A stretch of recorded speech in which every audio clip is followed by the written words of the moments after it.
नमस्कार, news our के खास कार्यक्रम चार बड़ी खबरों में आपका स्वागत है। मैं हूं आपके साथ अभिनय सिंह चौहान। आज की पहली बड़ी खबर कोलकाता के रेप और मर्डर केस को लेकर है, जहां छात्रों ने सबूतों से छेड़छाड़ करने का आरोप लगाया है। दूसरी बड़ी खबर दिल्ली के मुख्यमंत्री अरविंद केजरीवाल को लेकर है, जहां सुप्रीम कोर्ट ने जमानत से इनकार कर दिया। तीसरी बड़ी खबर मध्य प्रदेश के मुख्यमंत्री डॉक्टर मोहन यादव को लेकर है, जहां मुख्यमंत्री ने विभाजन को याद करते हुए कांग्रेस पर तीखे प्रहार किए। और चौथी बड़ी खबर जूना अखाड़ा के महामंडलेश्वर महाराज को लेकर है, जहां उन्होंने बांग्लादेश में हिंदुओं पर हो रहे अत्याचार को लेकर निशाना साधा है। तो चलिए शुरू करते हैं चार बड़ी खबरें।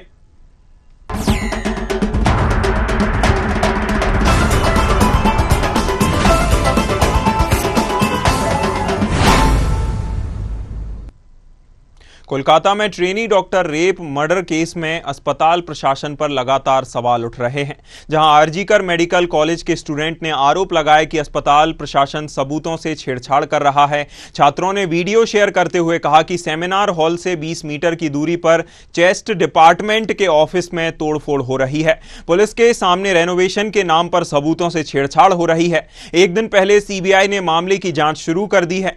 कोलकाता पुलिस ने सीबीआई टीम को केस डायरी सौंपी। इस बीच स्वास्थ्य मंत्री जेपी नड्डा से मुलाकात के बाद federation of resident doctors association FORDA के हड़ताल खत्म करने को लेकर डॉक्टर्स का दो संगठनों में धड़ों में बंट गया है।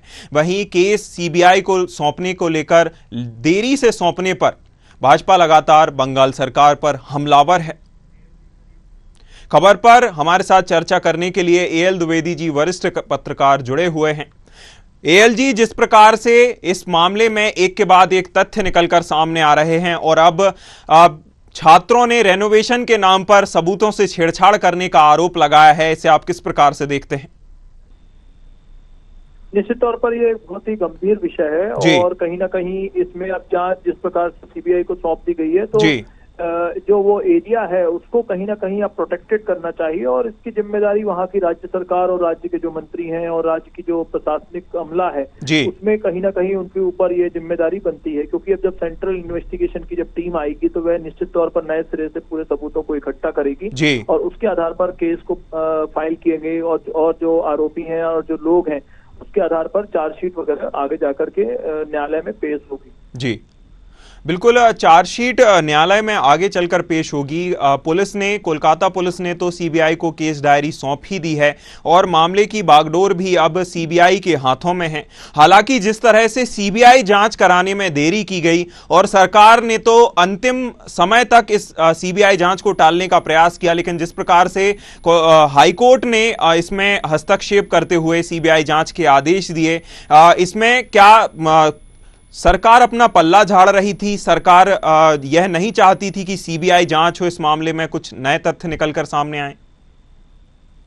निश्चित तौर पर कहीं ना कहीं जब गंभीर मामले हो जाते हैं तो राज्य सरकार चाह रही थी कि वह अपने स्तर पर इसकी जांच कराए और निश्चित तौर पर उन्होंने एक एफआईआर भी वहां लॉन्च की थी और उसके आधार पर आरोपियों की पहचान और जो शिनाख्त है, दूसरा जो सबूत है उनको इकट्ठा करने में वह लोग लग गए थे। लेकिन जो तत्परता उनको दिखानी चाहिए थी राज्य की सरकार को, राज्य की पुलिस को और प्रशासन को, उस तत्परता को नहीं दिखाया गया। उसके बाद कहीं ना कहीं जो डॉक्टर एसोसिएशन था, विभिन्न डॉक्टर के जो कर्मचारी थे, लोग थे, वहां के लोगों का जब गुस्सा और आक्रोश जब जनता के बीच जब आया, लोगों ने देखा, मीडिया में वह बात पता चली कि ऐसी विभत्स घटना एक वहां पर घटित हो चुकी है, उसको लेकर जब आक्रोश आया तो कहीं ना कहीं प्रशासन पर, राज्य शासन पर कहीं ना कहीं दबाव बना।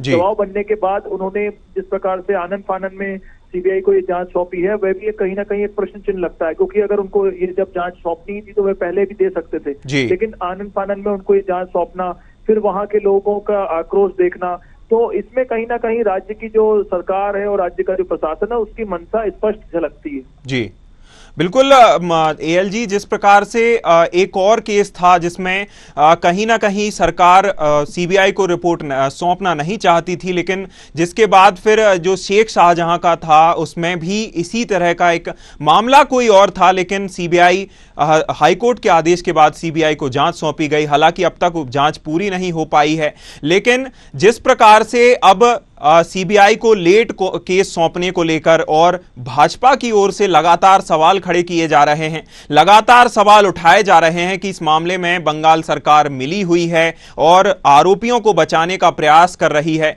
और जिस तरह से प्रिंसिपल को जल्द से जल्द नियुक्त कर दिया गया, इस पर भी सवाल खड़े हो रहे हैं। इससे आप किस प्रकार से देखते हैं? देखिए, ये जो मामला है कहीं ना कहीं राज्य शासन का मामला है। राज्य सरकार को इसमें तत्परता दिखानी चाहिए थी, लेकिन उस प्रकार की तत्परता देखने को नहीं मिली है। दूसरी ओर अब ये आने वाले समय में पता चलेगा कि किसको कौन बचा रहा था। ये जो आरोपी थी या जो घटना स्थल पर लोग थे या जो ये घटना घटित हुई वो किसके इशारे पे हुई या इशारे पे नहीं भी हुई, तो वह कौन लोग थे, वह किस राजनीतिक दल से वह समर्थन करते हैं, कहां से वह लोग आए और इतनी बड़ी घटना को वारदात अंजाम उन्होंने कैसे दिया। ये सब पूरे जांच के पहलू हैं जो कहीं ना कहीं सीबीआई हर पहलू की बारीकता से जांच करेगी और उसके आधार पर फिर वह आगे जाकर के न्यायालय में चार्जशीट पेश करेगी। जी एएलजी, अंत में एक प्रतिक्रिया इस पर भी कि जिस प्रकार से फोरडा या अन्य जो विद्यार्थियों का संगठन है वह उसके दो धड़ हो गए हैं प्रदर्शन करने को लेकर। स्वास्थ्य मंत्री से मुलाकात के बाद प्रदर्शन खत्म हो गया। इस पर एक छोटी सी प्रतिक्रिया और देती है। जी देखिए, निश्चित तौर पर जो मेडिकल एसोसिएशन होते हैं, विभिन्न जो संगठन होते हैं, उनके अपने अपने मत होते हैं। वे उस घटनाक्रम को किस आधार पर देखते हैं, ये सबका अपना एक नजरिया होता है, अपना एक पहलू होता है। लेकिन मुझे ऐसा लगता है इन सबसे उसके ऊपर एक जो चीज होती है वो है मानवता।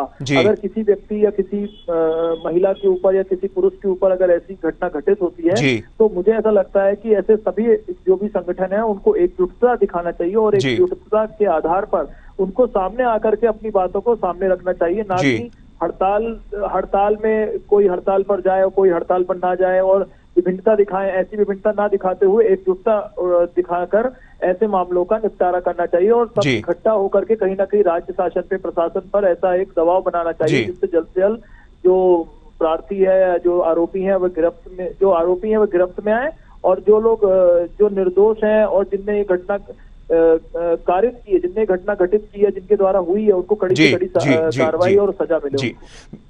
बिल्कुल एएलजी, अंत में एक ही चीज मायने रखती है। हड़ताल और प्रदर्शन का भी एक ही उद्देश्य है कि जल्द से जल्द पीड़िता को न्याय मिले और जल्द से जल्द आरोपी सलाखों के पीछे हो या कड़ी से कड़ी उन्हें सजा मिले। बहुत धन्यवाद एएलजी आपका हमारे साथ जुड़ने के लिए, बहुत शुक्रिया अहम जानकारी के लिए। चले रुक करते हैं, अगली खबर पर बढ़ते हैं। सुप्रीम कोर्ट में शराब नीति केस से जुड़े सीबीआई केस में केजरीवाल की 2 याचिकाओं पर सुनवाई हुई, जहां सीबीआई मामले में अंतरिम जमानत की याचिका पर सुप्रीम कोर्ट ने जमानत देने से इनकार कर दिया, जबकि सीबीआई की गिरफ्तारी के खिलाफ याचिका पर कोर्ट ने जांच एजेंसी को नोटिस जारी कर 31 अगस्त तक जवाब मांगा है। मामले पर अगली सुनवाई 31 अगस्त को होगी, माफ कीजिएगा 23 अगस्त को होगी। इससे पहले दिल्ली हाईकोर्ट ने 5 अगस्त को अरविंद केजरीवाल की सीबीआई की गिरफ्तारी को चुनौती देने वाली याचिका खारिज कर दी थी। वहीं केजरीवाल के वकील अभिषेक मनु सिंघवी ने कोर्ट में पीएमएलए मामले में ट्रायल कोर्ट की नियमित जमानत का हवाला दिया।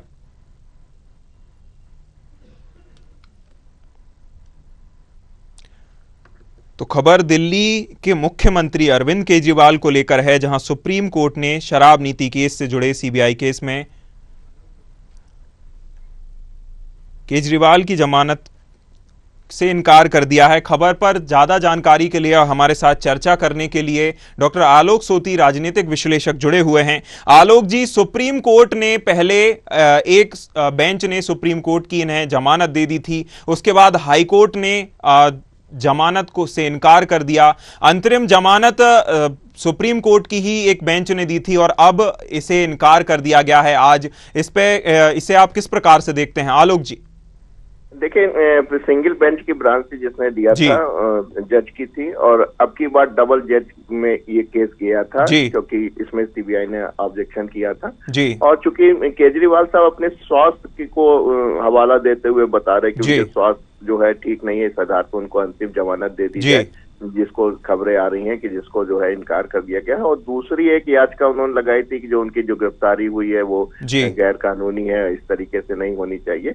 उसके लिए जो है सुप्रीम कोर्ट के जो बेंच थी उसने जो है सीबीआई को एक नोटिस जारी कर दिया है, जो अपना जवाब जो है 23 अगस्त तक अपना दाखिल कर देगी। जी आलोक जी, स्वास्थ्य को लेकर तो इस तरह से स्वास्थ्य का मुद्दा तो जब चुनाव, लोकसभा चुनाव के लिए प्रचार के लिए अरविंद केजरीवाल को अंतरिम जमानत दी गई थी, यह मुद्दा तब भी बताया गया था और यह भी कहा गया था कि वजन कम हो रहा है और शुगर के पेशेंट होने के चलते इंसुलिन भी सही तरीके से इलाज नहीं दिया जा रहा उन्हें जेल प्रबंधन की ओर से। लेकिन इसमें तो केजरीवाल ही फंसते नजर आए, क्योंकि जेल प्रबंधन उन्हीं की सरकार के अंदर में आता है और फिर से इलाज को लेकर और इस तरह से दिया जा रहा है। क्या सुप्रीम कोर्ट इलाज को एक वो बनाकर, आधार बनाकर जमानत दे सकती है?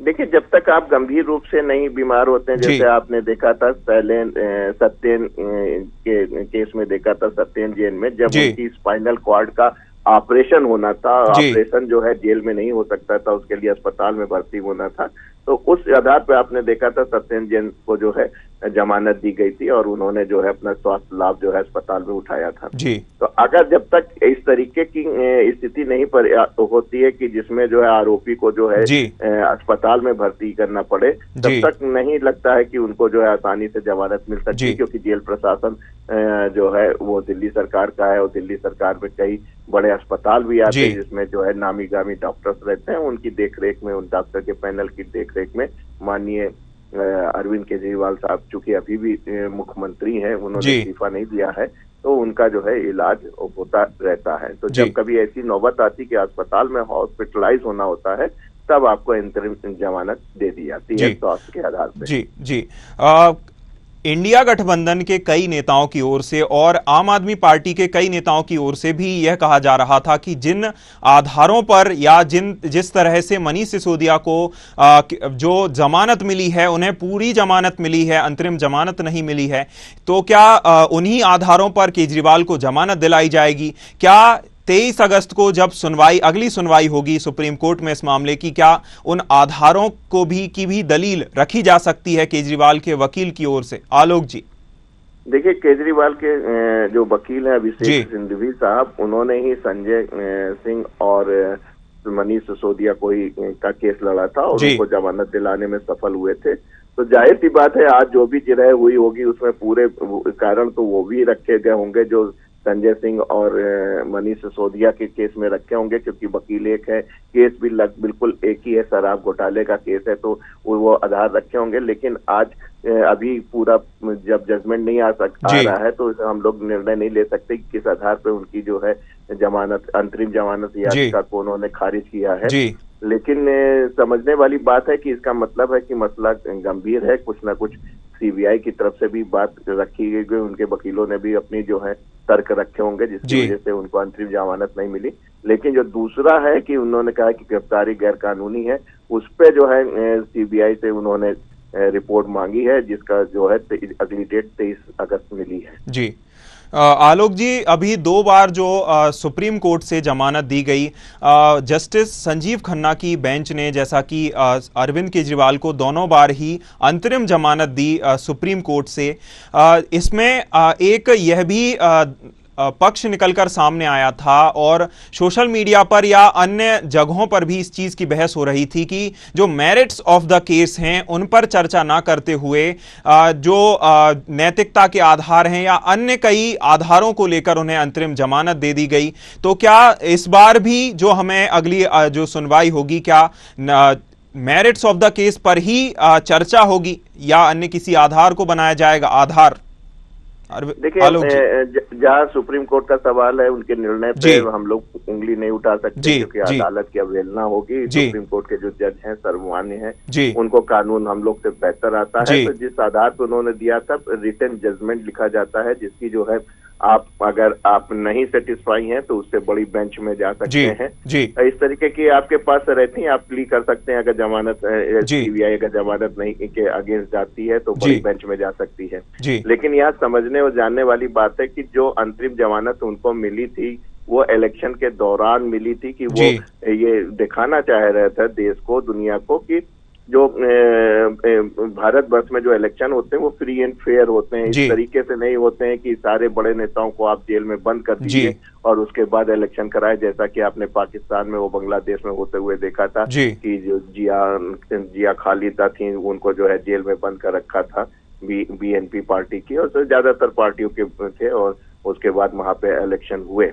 तो ऐसी स्थिति भारत में ना आए, इसलिए आपने देखा कि अदालत ने इस चीज को देखा होगा, समझा होगा, और उनको अंतरिम जमानत दी गई थी, और बाद में उनको 2 जून को फिर से आत्मसमर्पण करना पड़ा। तो कुल मिला के कुछ कह पाना, सुप्रीम कोर्ट के जजों के जज पे कुछ टिप्पणी कर पाना हमारे और आपके बस की बात नहीं है। जी बिल्कुल। जिस प्रकार से सुप्रीम कोर्ट ने उस समय भी, चुनाव के समय भी उदाहरण पेश करते हुए इस तरह का अंतरिम जमानत दी थी ताकि चुनाव भी अच्छे से कर पाएं और अरविंद केजरीवाल को कहीं ना कहीं अपनी दावेदारी पेश करने का भी पूरा मौका मिले, और सर्वोच्च न्यायालय का तो सभी को आदेश मानना ही चाहिए, उनका सर्वमान्य आदेश होता है। बहुत धन्यवाद, बहुत शुक्रिया आलोक जी आपका जुड़ने के लिए, हमारे साथ चर्चा करने के लिए। चलिए रुक करते हैं, अगली खबर पर बढ़ते हैं। मुख्यमंत्री डॉक्टर मोहन यादव ने हर घर तिरंगा अभियान के तहत 30 किलोमीटर तिरंगा यात्रा का शुभारंभ किया, जहां पूर्व प्रोटेम स्पीकर तथा विधायक रामेश्वर शर्मा शामिल रहे। मुख्यमंत्री डॉक्टर मोहन यादव ने 14 अगस्त 1947 को देश के विभाजन और उससे जुड़े दर्द को याद किया। उन्होंने कहा कि मुस्लिम लीग के षड्यंत्र कारण के हमारा देश का विभाजन का शिकार हुआ है। मुख्यमंत्री ने कांग्रेस पर तीखा प्रहार करते हुए कहा कि विभाजन के समय कांग्रेस ने जो वादे किए थे वे सभी झूठे साबित हुए हैं और कांग्रेस ने लाखों हिंदू और भाई बहनों को मौत के मुंह में ढकेला है। उन्होंने विभाजन के दौरान हुई हिंसा, महिलाओं के साथ हुए दुर्व्यवहार और लाशों से भरी ट्रेनों का उल्लेख किया। आइए आपको भी सुनवाते हैं मुख्यमंत्री ने क्या कुछ कहा। कांग्रेस के लोगों को अपनी आजादी की लड़ाई में, अपनी संघर्ष में ये षड्यंत्र समझ में नहीं आया और एक खलीफा आंदोलन हुआ अरब के अंदर। उस खलीफा आंदोलन में जबरन में यहां के लोगों ने, उसमें ये लियाकत अली और ये जिन्ना, ये सारे लोग उस समय कांग्रेस के बड़े नेता थे, लेकिन कांग्रेस ने नादानी के आधार पर अपने देशभक्त मुसलमानों का मन डबल कर दिया। जैसे ही मुस्लिम लीग के आगे घुटने टेके तो फिर कांग्रेस के अंदर के लोग भी उसी लाइन पे चल पड़े जिस पे चल करके आगे जा करके देश के बंटवारे की नींव रखी।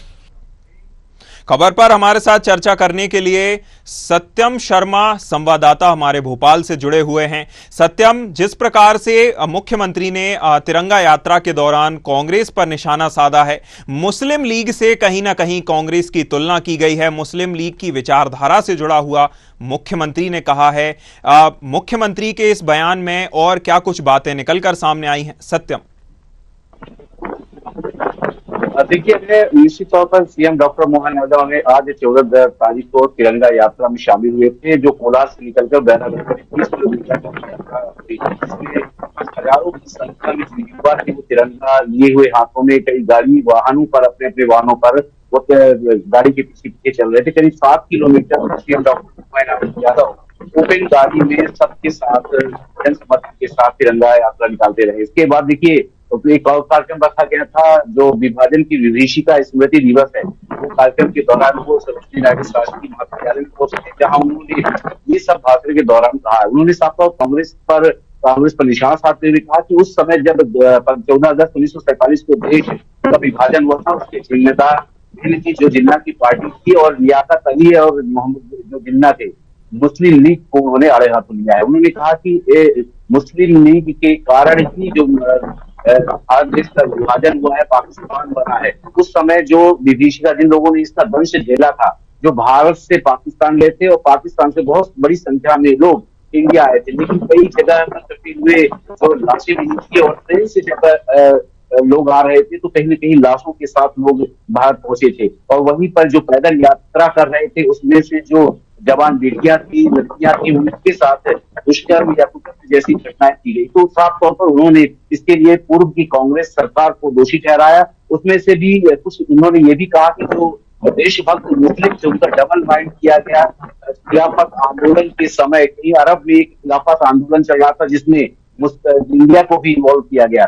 साफ तौर पर उनका निशाना कांग्रेस पार्टी पर था। लियाकत अली और जो जिन्ना था मुस्लिम लीग पार्टी के संस्थापक, उन पर निशाना साधते हुए नजर आए। इसके पहले उन्होंने जो तिरंगा यात्रा निकाली थी उसमें करीब 500 स्टॉल लगाए गए थे। साइड में स्वागत कक्ष लगाए गए थे और स्वागत स्टेज में उनका स्वागत करते हुए युवा नजर आए। जब उन्होंने इस दौरान कई बार सेल्फी भी लेते लोग नजर आए। सीएम मोहन यादव ने खुद इस दौरान सेल्फी ली और सभी से तिरंगा यात्रा में शामिल होने का भी आह्वान किया गया था। बड़ी भव्य तिरंगा यात्रा 30 किलोमीटर की निकाली गई है और उस दौरान यही जब उन्होंने सरोजिनी नायडू कॉलेज में एक बात और कही थी, देखिए विभीषिका जो विभाजन की विभीषिका है वो वही समझ सकता है जो वहां से पाकिस्तान से छोड़कर भारत में आया हो। और जिस तरह से उन्होंने अपने को खोया है, अपनी जमीन पलायन के दौरान छोड़नी पड़ी, तो साफ तौर पर ये नजर आ रहा था कि किस तरह से ट्रेन में लोग आए, किस तरह से लोग पाकिस्तान से भारत आए और कैसे उन्होंने दर्श झेला है उस समय का। मतलब उनके साथ इतनी बड़ी घटनाएं हो सकी कि मतलब वो अपना क्षेत्र छोड़ रहे हैं,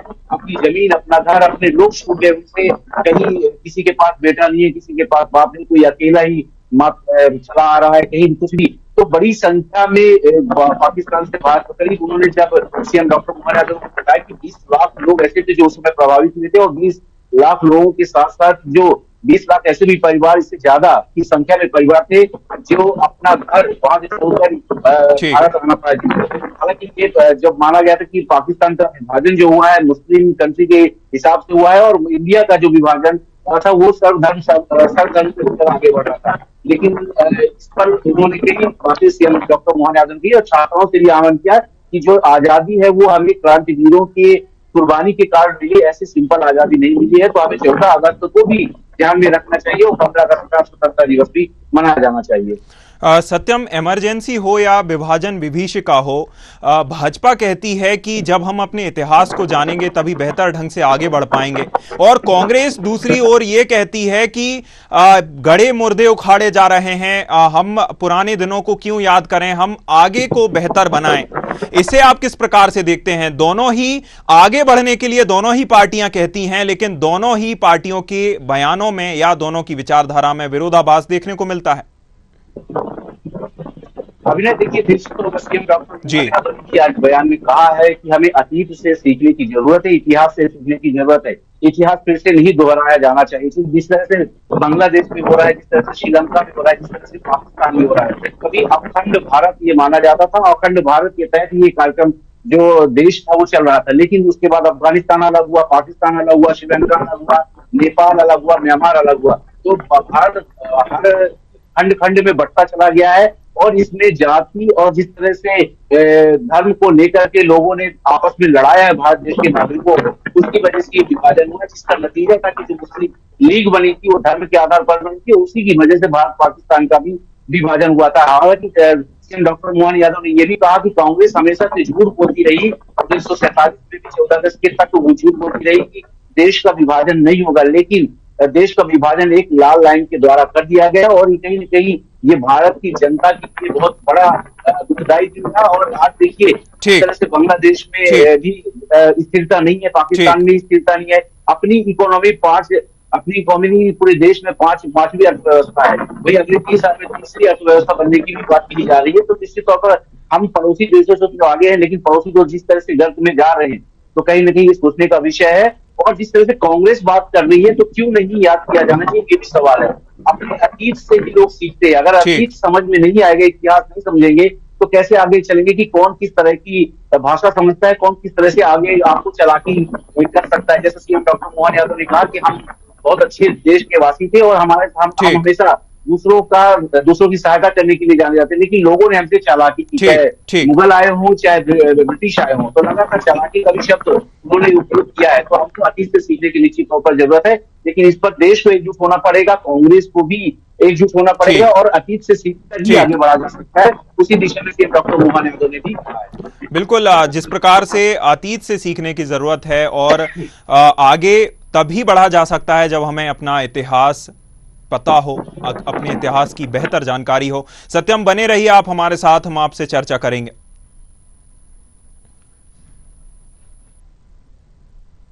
चले रुक करते हैं, अगली खबर पर बढ़ते हैं। भोपाल में जूना अखाड़ा के महामंडलेश्वर नवलगिरी महाराज ने बड़ा बयान दिया है। उन्होंने बांग्लादेश की स्थिति पर बोलते हुए कहा कि पूरे विश्व के हिंदुओं को एक हो जाना चाहिए। हम जातियों में बंट गए हैं, इसलिए सिमट गए हैं। सभी लोग बांग्लादेश में जो कुछ हो रहा है उसे शांति से देख रहे हैं। हमारा अखाड़ा और नागा परिषद हिंदुओं की सुरक्षा के लिए तैयार है। नवलगिरी महाराज यहीं नहीं रुके, उन्होंने आगे कहा कि सरकार हमें इशारा करे तो हम बांग्लादेश में हिंदुओं की सुरक्षा करेंगे। उन्होंने कहा कि जो जय श्री राम और वंदे मातरम बोलेगा वही भारत में रह पाएगा। जूना अखाड़ा के महामंडलेश्वर ने बीजा मंडल और ओवैसी के बयान पर भी निशाना साधा कि पूरे विश्व के हिंदुओं को एक हो जाना चाहिए। हम लोग जातिवादी में बट गए हैं और राजनीति में बट गए हैं। उसका ये परिणाम है कि हिंदू पहले कितना फैला था, अब कितना सिमट गया है। पूरा विश्व देख रहा है कि हमारे बांग्लादेश में जो हो रहा है, पूरा विश्व देख रहा है और सब शांत बैठा हुआ है। मैं सरकार से ये प्रार्थना करता हूं और अपील करता हूं कि पूरे विश्व के हिंदुओं की सुरक्षा सरकार का कर्तव्य, सरकार को किया जाए और भारत के सारे हिंदू अपनी ताकत को ये दिखाएं कि हम पूरे विश्व के हिंदुओं के साथ में हैं। मैं तो फिर एक बात और कह रहा हूं, बांग्लादेश में ही कोई स्थान दिया जाए, एक नया देश बनाया जाए या भारत बुला लिया जाए और जितने भी यहाँ पर बांग्लादेशी हैं उन सबको बांग्लादेश भेज दिया जाए। भारत में वो ही रहेगा जो वंदे मातरम कहेगा, जय श्री राम कहेगा। खबर पर हमारे साथ चर्चा करने के लिए सत्यम शर्मा हमारे संवाददाता भोपाल से जुड़े हुए हैं।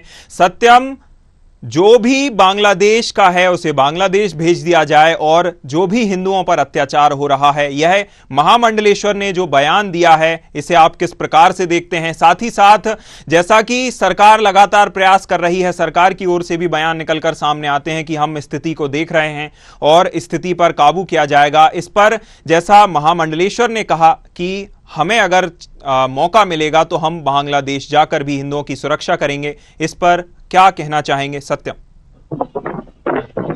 अभिनय, देखिए निश्चित तौर पर जैसे महामंडलेश्वर जूना अखाड़े के महामंडलेश्वर नवल महाराज जी ने बयान दिया है, इससे पहले भी ये बयान वो दे चुके हैं। राजभर में एक सभा हुई थी जहां उस के दौरान इन सब बयानों को वापस से इन्होंने दोहराया था। ये बयान फिर से वापस इन्होंने मीडिया के सामने रखे हैं। इनका साफ तौर पर कहना है जिस तरह से बांग्लादेश में घटना हुई और हिंदुओं पर लगातार वहां पर हमला हो रही है, हिंदुओं को कन्वर्ट किया जा रहा है, वो कहीं ना कहीं बुराई है और इसके लिए प्रधानमंत्री नरेंद्र मोदी से भी उन्होंने मांग की है कि अगर सरकार चाहे तो जूना अखाड़ा जो है, जो महामंडलेश्वर है या जो साधु है, वो यहाँ पर जाकर के हिंदुओं को रक्षा कर सकते हैं। इसके साथ साथ क्या बांग्लादेश में खुद अलग ऐसा स्थान बना दिया जाए, हिंदुओं को सुरक्षित रखा जा सके। लगातार देखिए हिंदुओं को बांग्लादेश में हमले हो रहे हैं, कन्वर्ट करने की जो वीडियो सामने आ रहे हैं उससे कहीं न कहीं दुख हुआ है। इसके साथ साथ उन्होंने ओवैसी पर भी निशाना साधा है। उन्होंने ताजमहल या अन्य जगहों को लेकर साफ तौर पर कहा है कि जो ताजमहल है और जो अन्य जगह जहाँ पर मस्जिद बनी हुई है या बड़े बड़े सम्राट के दौरान बना गए, तो वो सभी जगह मस्जिद थे। नागा जो नागा है सिर्फ वही ओवैसी के लिए ही काफी है, ऐसा भी उनका बयान है। साफ तौर पर एक बयान जो उनका बोला है कि जय श्री राम कहेगा, जो जय भारत माता की जय बोलेगा, सिर्फ वही भारत में रहेगा। और साफ तौर पर उन्होंने कहा है कि जो जिस तरह से स्थितियां बनी, चाहे पाकिस्तान की स्थितियां हो चाहे बांग्लादेश की, जिस तरह से श्रीलंका में भी स्थिति उसी तरह चल रही है, तख्ता पलट हुआ है। बांग्लादेश पाकिस्तान में भी शायद आने वाले दिनों में आप तख्ता पलट दे सकते हैं 2 महीने बाद। और देखिए बांग्लादेश में तो शेख हसीना भागकर वापस भारत ही आ चुकी है। ऐसे में जिस तरह से स्थितियां बनी हुई है आजू बाजू में देखा जाए, तो साफ तौर पर जो नवलगिरी महाराज उनका तो कहना है कि हिंदुओं की रक्षा करनी है। बच्चे भी जिस तरह से पैदा करें दूसरी जाति मुस्लिम धर्म में, तो वैसे भी महामंडलेश्वर जो हिंदू धर्म में। बिल्कुल, जिस प्रकार से बांग्लादेश में हिंदुओं पर हमले हो रहे हैं और नवलगिरी महाराज का बयान भी निकलकर सामने आया है, स्थिति काफी चिंताजनक है और सरकार को इस पर ध्यान देने की भी जरूरत है। बहुत शुक्रिया सत्यम आपका जुड़ने के लिए, हमारे साथ चर्चा करने के लिए। तो 4 बड़ी खबरों में फिलहाल इतना ही। न्यूज़ आवर पर खबरों का सिलसिला लगातार जारी। नमस्कार।